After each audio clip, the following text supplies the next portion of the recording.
In today's video, I want to show you 4 things about S7 classes that help you write better R code. And I know S7 classes, that already sounds like some really technical annoying thing, and to some degree it is, but they are really convenient and help you write better R code. So in today's video, let's figure out what they are, how they work, and how they can help you solve your problems. So with that said, let's dive in.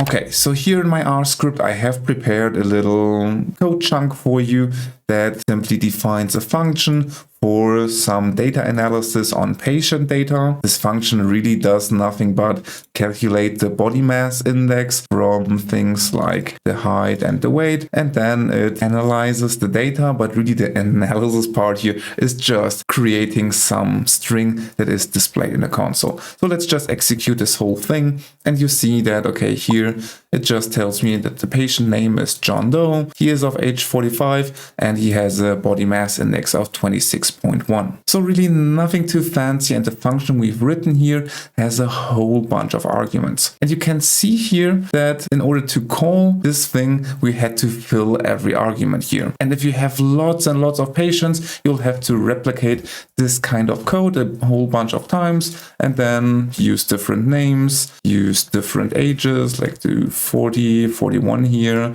and you get the idea. We have to adjust all of the things here, and then we could re-execute this thing here. And the problem now is that if we adjust our analysis function later on, then we'll have to adjust the code here, obviously, but we'll also have to adjust all of the things that we stick into the function later on because our code has changed. So this is where S7 classes come in handy, because they are a way to bundle together a whole bunch of information into one object, and then you can use this thing inside of your analysis function, and later on you call this function by just sticking in this object. Let's check out how this works with S7 classes. So what you do is you define a variable, let's call it patient, and that is a new class. This class has a name, and it is usually just the same thing as the variable name that we have specified here. And then this class has a whole bunch of properties that you define via a list. So in this case, you want our patients to have a name. This is a thing of class character, which means that now a patient's name is something that consists out of text. Similarly, the age is something that is an integer. It should be just a number. Height in centimeters can be an arbitrary number. It doesn't need to be an integer. And then the same thing goes for the weight, and for the blood type, which I believe we didn't even use here, we could have a character value here. And once we save this, we have a patient constructor class, whatever that means. Don't worry too much about the terminology of constructors. It is just like a function that can create the objects of this class. In this case, it can create patients for us. So let me just throw in a code chunk that generates such a patient. And then if we look into this, we see that it is a patient, and it has a whole bunch of properties like name, age, height, weight, and so on. And the nice thing here is that we can simply access all of the things using these @ signs. And since we already know that it is a patient object, we have all of the attributes available for picking. So here we could take a look at the height in centimeters, and then we'd have the height in centimeters displayed for us. And now we could use this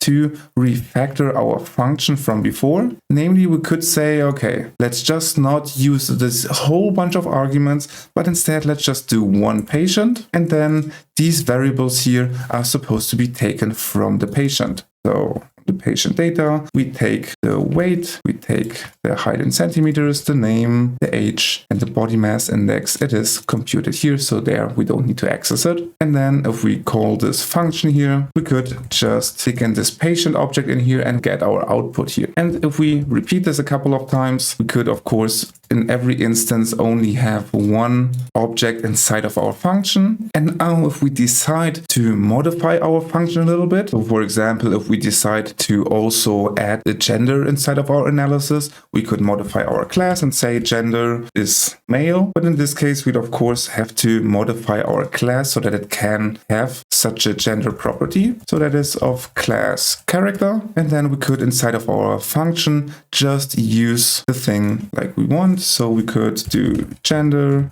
is from the patient data, take the gender, and re-execute everything here. And then you see that everything is updated and we didn't have to touch this code here. So we extended our analysis, but we didn't have to touch a whole bunch of our code. That's a really powerful technique that can save you a whole bunch of figuring out where in your code you need to adjust the arguments of some function. So that's really useful. That's the first thing that I wanted to show you here. The second thing that I want to show you here is that we can also calculate stuff and automatically update stuff inside of this patient object. For example, here we have calculated the body mass index inside of this analyze function. But if we want to use this quantity in a whole bunch of different analyses or at different places in our code, it would be kind of neat if this thing is automatically calculated for us. And S7 classes have a kind of mechanism for this. All you have to do is to specify inside of your properties that you want to have another thing. So in this case, you want to have a body mass index property, and this we define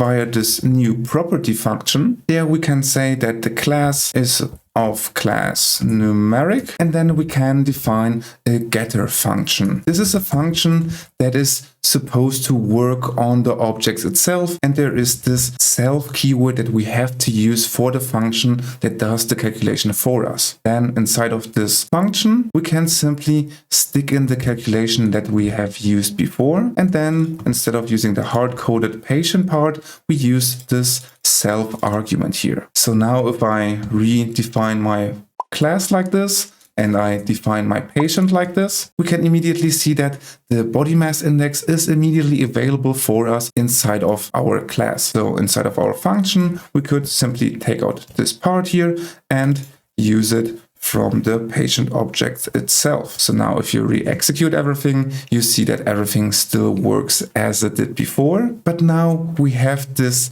one thing that we calculated already integrated into the object itself. And the nice thing is that it updates immediately as well. So for example, if I take my patient here and then I access the weight and say, okay, the weight isn't 80 like it was before, it is now 100 kilos. So if I do this and look into my patient again, we see that the weight has updated because I have, well, assigned it to this. That makes sense that it updated, but we can also see that the body mass index also automatically updated. That's kind of a cool thing. We don't have to worry about all of the dependent calculations that we have from our initial set of variables. No, instead with S7 classes, everything is calculated automatically for us, and it is updated automatically for us once the updates or the inputs change. And to drive this point home, let's just calculate another property. Let's just say we want to have a body mass index category. I just have to spell category properly.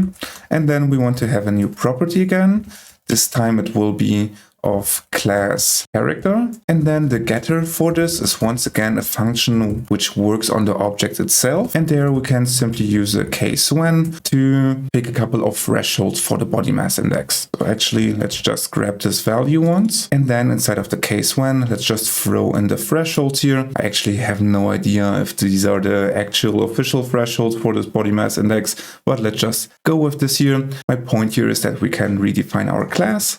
And now if we look at our patient, we see that, okay, this new thing was automatically calculated for us. So once again, it is a kind of neat thing that we can put in a whole bunch of logic into these data classes. And once again, it is nice that everything updates automatically. We could, of course, just create simple lists that have a whole bunch of attributes, but then we have to figure out if one of the elements inside of our list changes, does anything need to be updated later on? And this is something that S7 takes care of for us. It updates things automatically. So it is a much safer way to store data, especially if there are some dependencies on other attributes as well. Speaking about safe things to do, this brings me to my third thing that I want to show you, namely classes make it much safer because there is some validation already baked into them. For example, if I were to try and create a new patient and I say the age is, I don't know, unknown as a string. So if I try to create this, we immediately see that, okay, this isn't valid because age must be an integer because we have defined it as such up here. So from the get-go, if there is something weird in the data and you try to create an object from this, validation is run on this and you'll immediately see that, okay, there is something going on. But this is only one way where validation becomes really useful. For example, if we go back to our initial value that we had before, this one here is still a valid input, but let's imagine that someone put in a typo and John Doe seems to be of age 450. This technically works, but we might want to have a mechanism that catches these kind of things. Or for example, we could say that maybe John Doe is of age -10. This also works because it fulfills the condition, that is, it needs to be an integer. But we can be more strict. We can create our custom rules for us to check whether the data is in a specific format that we want. And for that, we can not only create properties, but also a validator. So let's specify the validator. And this is a function that works once again on the object itself. And there we can throw in a whole bunch of conditions. And whenever a condition, like a negative condition, is met, then it returns an error message saying something like, hey, check your input. For example, if we want to check whether the age is something between, say, 0 and 150, we could check that, okay, if the self age, or the age of the self object, which is the object itself, if that is less than 0, or if self at age is larger than 150, let's just go with an upper threshold of 150 years. If that is detected, then we will return something like age must be between 0 and 150. Okay, so let's just re-execute this part so that our class definition is updated, and then we can try to create another class that still has this age of -10. And now if we do, we see that, okay, the object is invalid. It tells us age must be between 0 and 150. So really this validator just checks for conditions that tell us something is wrong. So when an age is less than 0, something is probably wrong. Or when the age is less than 150, something is wrong. And in those cases, we simply say, okay, return an error message that reads like this. That's the whole magic of it. And once again, to drive this point home, let's do another example. Let's take a look at the patient name and put in an empty string. This currently doesn't work because we have used an invalid age. But if we do this, then we see that, okay, the name, it can be empty. That's probably not something we want. So let's put in a validator that checks if self at name, so if the name of the object, if the number of characters of this string is 0, then we say, okay, name cannot be empty. So return name cannot be empty. So once we save this class definition and re-execute this thing, we see that, okay, the name cannot be empty. This is what the error message tells us here. And just in the same spirit, we could throw in more conditions. For example, we could throw in something like the height needs to be in a specific range. 3 meters is kind of tall, but I'm just guessing we'll go with this height here. And then once we have a new class definition, we could put in some obscene height like 500 centimeters, which is 5 meters. We have to put in a name. I hope it's the same mistake I did before, but now I'm doing it again. That's what happens during demonstrations. So let's just put in a name. So now the name works, but the height, it must be between 30 and 300 centimeters. So that's why this failed here. Oh, by the way, if you enjoyed this video, make sure to give this video a like, because this really helps me to figure out if you enjoy this kind of technical hard content. And also it tells the YouTube algorithm that you enjoy this stuff, which is also good for me. So if you want to show your support, make sure to hit the like button. So thank you for that. And now let's get back to the video. Next, let's talk about one more cool thing that S7 classes can do. And that's a typical object-oriented programming thing. Namely, you can register functions with these kind of objects. So in a non-object oriented way, you might define functions like this. Let me just throw in a couple of them. You have a patient summary function that just prints text as a summary. Again, you could put in something more meaningful here for demo purposes. It is just a string here, and you could have something that checks whether someone has a healthy weight, or you could have a function that returns a report. And all of these things work. You could just take these functions, source them, and then stick in the patient that we have. And of course, here I shouldn't have used $signs. I should use @ symbols here. Totally my bad. And now if we do this, we see that, okay, this function works. Same thing for the other function and the third function. It works as well. And here we could have also not recalculated the body mass index again. You can actually take this out here and do patient add, and the same thing works here as well. Don't want to recalculate everything. Functions still work exactly the same, but they are a bit conciser. So now this works, but you have a whole bunch of functions that start with patient underscore, and this can become quite tedious if you also have different kind of object. If you don't have only patients, but you also have cohorts, and you want to have summaries and is healthy weight information or report information for this different object as well, then you'll start to duplicate the same kind of functions over and over again, just with tiny tweaks for the specific objects. This isn't necessarily bad, it's just a design choice, but with S7 classes, the nice thing is that you have another choice that you could use. You could try this out and see for yourself if this works for your style of programming. I'd say that even without this defining method on these S7 classes already give you a whole bunch of other stuff that makes them really useful for everyday programming. But still, I want to show you the full package here. And what you could do now is to take all of these functions here, just put them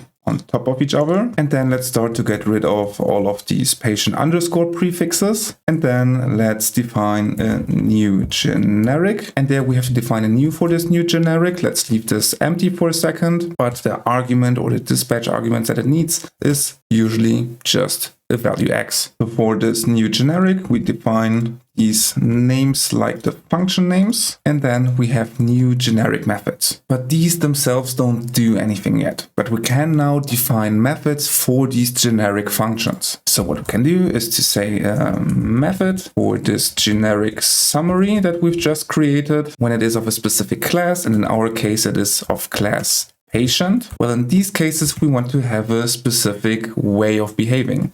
And this is simply defined via a function. And this function depends on the argument that you've specified here. So in this case, it depends on the function x or the argument x. And then we could just take the code that we've had before and replace all of these patient things here with x. And in the exact same way, we can define methods for this healthy weight and format report. So let me just throw this in here. Now if we execute all of this, we see that this error because we don't have an argument in here. I must have just forgotten, but now we re-execute this, everything works fine. And now we can simply call the summary function on the patient, and then it works. Now you could define your own summary function for this patient, but you could also create a new class, and on this class, this exact same summary function behaves a tiny bit different, but everything is funneled through the same summary. And then inside of your code, when you create a function that uses some sort of summary,